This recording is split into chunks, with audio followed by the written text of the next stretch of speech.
Yes, thank you very much. It's a pleasure to be here. We have great cooperation with ODI. One of the policy dialogues we organized last year with ODI was considered to be one of the most successful in the OECD, I think very much due to your presence and that of your other ODI colleagues. We have gotten into the discussion, the OECD, and in particular the section for which I work, the Development Cooperation Directorate, in the context of the Aid for Trade initiative. And in 2012, we were thinking about the focus of the new Aid for Trade at a glance, and we came up with this idea that we should pay attention to... Could you do your microphone a bit closer? We came up with the idea that we should come up with an analysis how aid helps countries to link up to global value chains. And in fact, the report is not called Global Value Chains, the report is called Value Chains, because when the issue came up, and it was very much pushed at that time by Lamy, the Committee on Trade and Development, which is the committee in the WTO which deals with these kind of issues, there was a lot of opposition actually to raising this issue of value chains, and particularly from the major non-OECD countries, Brazil, China less so, but Brazil, South Africa, and India. And they really made the point in these meetings that this focus of OECD countries on value chains, on global value chains, is that not a ploy of these countries to refocus the stalled Doha discussions on agriculture and focus it again on what is important for OECD countries, manufacture and trade facilitation. Now, we solved that issue by saying, okay, it's not global value chains, it's value chains, and basically, it's regional value chains, and that sort of solved the issue. So, is it new? What the question we are asking ourselves here, and the example of the cables have been used a lot, but I'm also a bit surprised when you talk about Nepal, that the value chain, the tourism value chain in Nepal must, in my view, be quite significant and offer significant opportunities for Nepal to generate foreign currency. Actually, when I was in Nepal, I was actually astonished by the beauty of the country and the very rich kind of tourists that come there. So what is very important is that they benefit from that. The other thing is, yes, we all use the iPad, but the OECD has also a picture of Nutella, which I don't know if you know Nutella in the United Kingdom, but it's a sort of choco pasta which French kids like a lot, and that comes from West Africa, and the oil comes from somewhere. So I think these value chains are particularly important, not perhaps so much in manufacturing, but in services, tourism, and in agriculture. Now, what I was going to talk about in the remaining 8 minutes that is left to me is something. Did you just push something? Yeah. This one? Something about the prevalence, but I skipped it a little bit. About the opportunities and threats. In fact, what we do in that Aid for Trade and at a glance, but also at the recent African Economic Outlook, we survey partner countries about their views on the policies we think are important. So I'm going to tell you a bit about the surveys, what they consider, representative of African countries in particular to be the opportunities and threats. And some of these issues have already been raised. Then what are the major constraints? How do donors try to help alleviating and easing these constraints? How effective is that kind of policy? And a few limited number of conclusions. So the prevalence, Ganesh already spoke about a different way of measuring here. What I think is very important is that you look at the forward integration and the backward integration. And then you see that, most areas and regions are integrating global value chain, but the problem is some of these issues are already raised here. In Africa and in the lower income countries, the backward linkages are very much lacking. And this is something that policy should try to address. And it's the same sort of issue you had with special economic zones, which in some, in ASEAN countries seem to have worked, but in African countries work much less. So then we ask the questions, and one problem I have is that there's something with my eyes. So normally I don't make any notes on my PowerPoint presentations. I just talk to my PowerPoint presentations, but I can't read that anymore, and I can't read my own. Okay. So I have to do something which makes it a little bit, I hope that I can read it like this.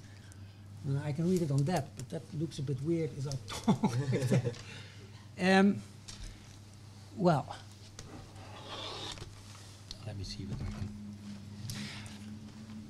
Yeah, I think one of the issues that Jody already discussed is that partner countries and the representative of governments in partner countries really fear that they get locked into this value chains and not able to move to higher value parts of this value chain. And the other thing is, and this is something which is, I don't think, changed much from other fears about foreign direct investment, that it is an island, that there are no spillovers.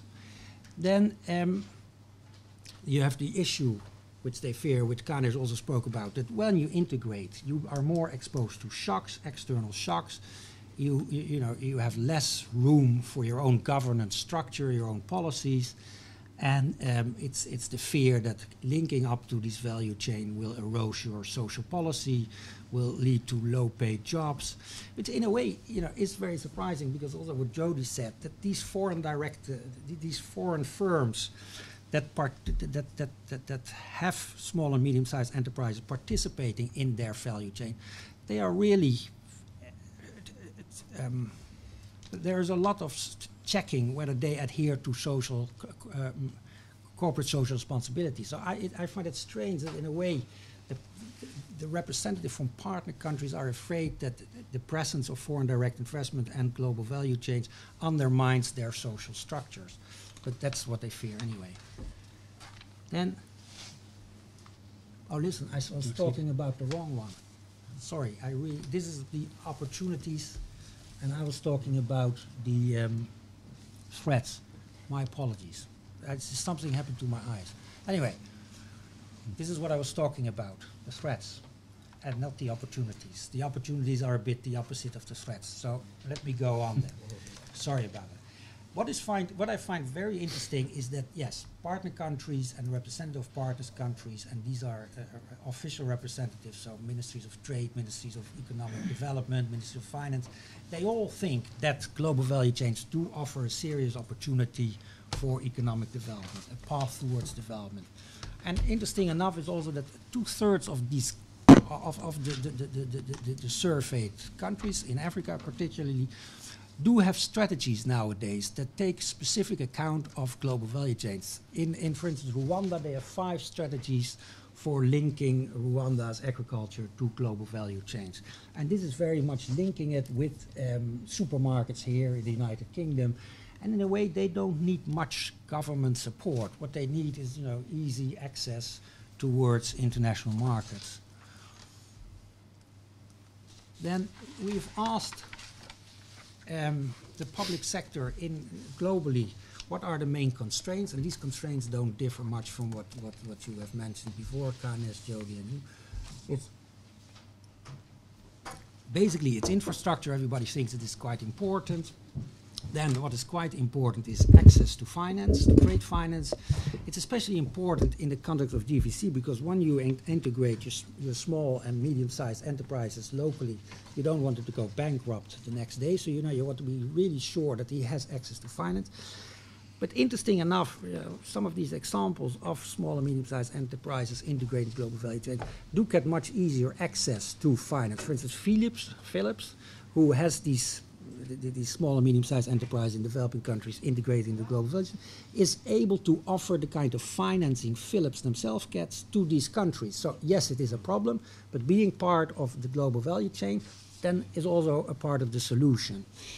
It's compliance with standards, it is a high market entry cost. And in addition, more than the partner countries, donors and the providers of South-South cooperation also point very much to the lack of skilled labor force, the inability to attract foreign direct investment, and trade restrictions.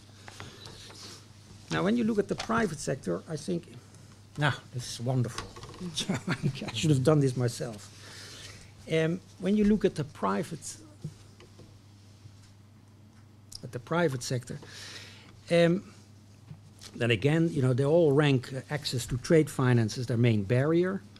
Transportation costs, the business environment, certification. And what I found interesting looking at this is that the private sector in partner countries doesn't really consider to be the trade environment that important compared to the business environment and the investment climate.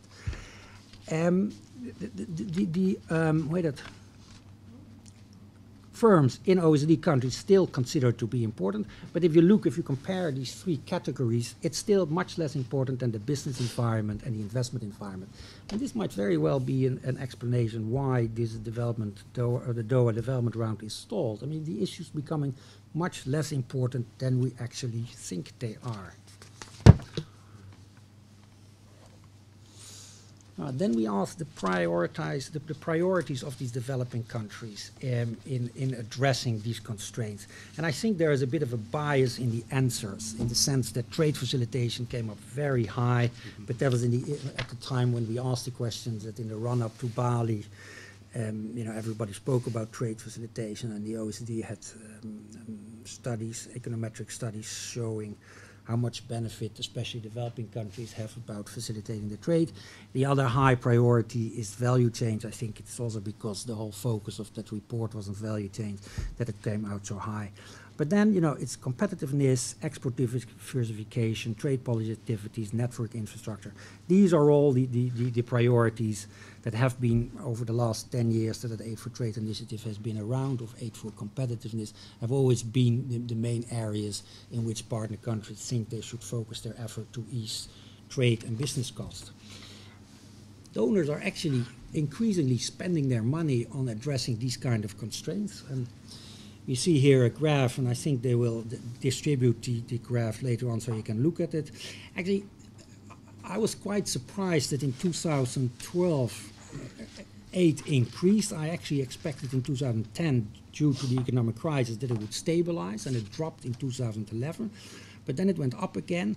And this is very much because of aid going to Africa, which dropped significantly, but then increased very strongly. And my friend Ganesh would always complain that Asia, the most populous continent with the poorest people, would not get enough share of it. I think it's a much more stable support going to Asia.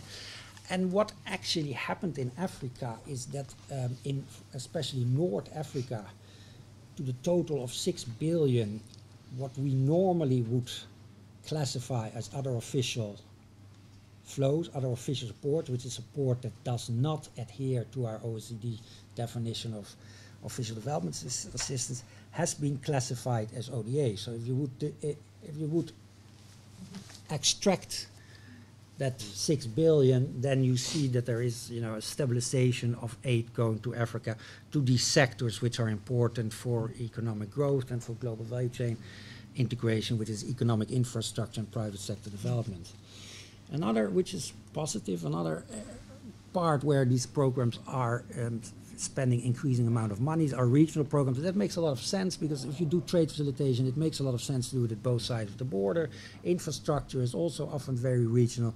So one of the issues that in the beginning, when we started looking more in detail at the aid flows going to this area, worried us a lot was that that regional and global programs didn't receive enough money, but that has really been addressed. And it's a very difficult way, it gives more bang for your buck, but global and regional programs are much more difficult to prioritize, are much more difficult to organize. So it's quite positive that these things continue to grow. The disappointing development is, if you see here, is that the LDCs, the low-income countries, do not keep track. You see that donors are increasingly using loans, and Dirk Willem just told me that there's nothing wrong with loans. That's true in principle, but these loans you would at least expect them to have a high concessionality level. And with the way the OECD is calculating its official development assistance, there is something wrong with this concessionality level calculations, and therefore you see that these loans, that the repayment of these loans, only the middle income countries can guarantee. So these loans go to the middle income countries and not to the LDCs. And you see that very clearly here, that the LDCs, despite increasing ODA flows, don't get an increasing share, whereas it's the LDCs which really need ODA because they have very little access to commercial funds from the international markets. So it's a bit of disappointing development there. Well, there is, according to the partners, there is a great effectiveness of support going to the infrastructure development, support for skills, support to improve the business climate. So you see, you know, it does seem to work, and there are several studies. You guys have also done several studies about the effectiveness of aid going to these sectors: economic growth, infrastructure, private sector development. This is another one where I forgot to separate better on the sides. You know, it's the top one is aid for economic infrastructure, the middle one is aid for private sector development, and the bottom one is aid for trade policy and regulations, which seems to be especially effective. Then conclusions. Well, you know, we, the donor community, have always very much insisted on these national and sector strategies as a way around which we should align support. It should now become, the GVCs should now become the strategy, or we should refocus these strategies on GVC strategies, a bit what you say, if you really want that. The problem with this GVC is, I think, that there's nothing much new. Trade cost matters, business costs matter, logistics matter, but GVCs, because you know, you move more often, these costs are amplified by GVCs. I think that's the new issue. It's, you know, imports and export matter, and so they get amplified. But ODI can be an effective form of assistance in expanding trade and also in intermediate goods. If I didn't believe that, I wouldn't be here, and I would have resigned the job at the OECD. We are doing a lot of work on GVCs. We published some ministerial reports. We have this database. We did this study on Africa. So if you want to know more about what the OECD thinks about GVCs, this is where we have saved them. Thank you very much. All right, great. Well, thank you very, very much, Frans, and all the speakers for their introductory remarks. And so we have got a lot of information on sort of who benefits from global value chains, and also quite a lot of discussion on policies. And so Frans's conclusion was move from national and sector strategy to GVC strategy for sustainable development. Of course, the question is, what does that include? What is that? And maybe that's something we want to discuss a bit more. Is it liberalization plus, liberalization plus plus? I mean, let me contrast two approaches. One could be sort of what Jurenda was mentioning, is focus on your core competencies, think about skills, think about infrastructure, and maybe direct it a little bit, but just do as normal. Actively work on your development, and the other approach, maybe the sort of the Justin Lin approach, as I can put it on the table, which is he introduced the former president of Ethiopia, Meles, to a shoe factory maker in a Chinese factory owner in China, and soon afterwards they started relocating to Ethiopia, and Justin has done the same in Rwanda, and this is sort of actively having trade missions, actively targeting particular firms, networking, and that's sort of what Jurenda mentioned also in his slide on the networking approach, which is actively thinking through connecting to value chains and actively upgrading. So that's probably a much more active approach towards global value chains. And the question then is what works? Is this what East Asian countries did? Which approach did they follow? And could other countries replicate it? And I think you already said it, probably not. But let's see. I'd like to open up the sort of the discussions, and I'd like to sort of open floor then to questions. Maybe we can sort of take a couple of questions, and then I'll go back to the panel, and then have a sort of see where the discussion starts. Who would like to start with a question? Sheila, and then over there.